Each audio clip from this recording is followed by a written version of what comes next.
সেই দলে ছিল বিশ্ব সেরা ম্যারাডোনা, সেই দলের নামটি হলো প্রিয় আর্জেন্টিনা। বিশ্ব সেরা লিও মেসি আছে এই দলে, তার নেতৃত্বে আর্জেন্টিনা উঠলো ফাইনালে।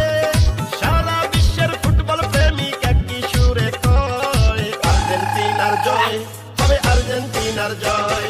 কোপা আমেরিকায় হবে আর্জেন্টিনার জয়, হবে ম্যারাডোনার জয়, হবে লিও মেসির জয়। ইনশাআল্লাহ হবে এবার আর্জেন্টিনার জয়। হাই হাই হাই কেন বুঝো না, ওস্তাদ মেসি নাই তো তুলনা, হবে জয় হবে আর্জেন্টিনা, এটা আগে থেকে জান না শোন না। Messi Messi Messi Leo Messi গোল দিয়ে দিছে দেখে ফেলেছি, ট্রফি কাপ দিয়া মেসির হাতে বিশাল এক ছবি এঁকে ফেলেছি, আর্জেন্টিনার পতাকা দিয়া বিশ্বমতি জিল ঢেকে ফেলেছি।